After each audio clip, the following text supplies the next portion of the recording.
सध्या बाजारामध्ये गोड मटर भरपूर प्रमाणामध्ये अवेलेबल आहे, तेव्हा आपण बिना सोडा वापरता सर्वांना आवडेल असा झटपट नाश्ता याच्यापासून आज बघणार आहोत. नमस्कार, मराठी कट्टा किचनमध्ये आपलं हार्दिक स्वागत आहे. यासाठी आपण इथे 1 इंच अद्रकचा तुकडा, 2 हिरव्या मिरच्या, हिरव्या मिरच्यांचं प्रमाण तुम्ही कमी अधिक करू शकता, 1 कप बारीक रवा किंवा जाड रवा देखील तुम्ही वापरू शकता, कारण शेवटी आपल्याला हे मिक्सरलाच फिरवायचं आहे.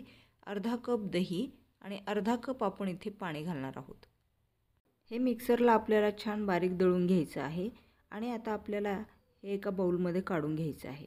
आता इथे जेवढा रवा घेतलेला आहे तेवढ्याच प्रमाणामध्ये आपण 1 कप फ्रेश मटर घेतलेले आहे.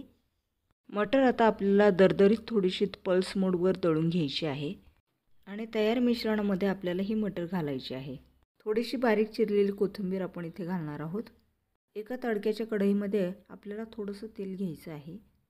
त्यामध्ये अर्धा टीस्पून उडदाची डाळ, अर्धा टीस्पून चणा डाळ, अर्धा टीस्पून मोहरी आणि 1 ते 1.5 टीस्पून काजूचे बारीक काप आपल्याला घालायचे आहेत.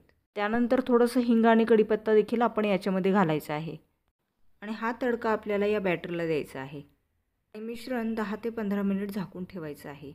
15 मिनिटानंतर आपल्याला असं दिसेल की आपला रवा आता थोडासा फुगलेला आहे. आता आपल्याला याच्यामध्ये चवीनुसार मीठ घालायचं आहे आणि आपण याच्यामध्ये आता ऐन वेळेला 1 सॅची इनोचं घालणार आहोत आणि याला ॲक्टिवेट करण्यासाठी 1 टेबलस्पून आपल्याला इथे पाणी घालायचं आहे.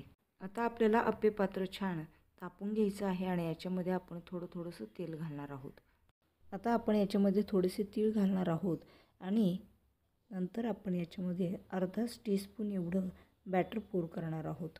प्रत्येक खाणा आपल्याला पूर्ण भरायचा नाही, कारण आता आपल्याला याच्यामध्ये चीजचं देखील फिलिंग करायचं आहे. आता इथे किसून घेतलेलं चीज घेतलेलं आहे आणि ते याच्यामध्ये आपल्याला फिल करायचं आहे. वरच्या बाजूने पुन्हा आपल्याला बॅटर पोर करून हे चीज कव्हर करून घ्यायचं आहे.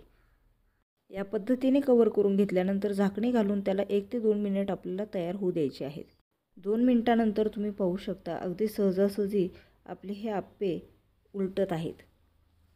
सर्व अप्पे पालटून घेतल्यानंतर दुसऱ्या बाजूने देखील आपल्याला हे छान भाजून घ्यायचे आहेत आणि आपली मटरचे अप्पे तयार आहेत.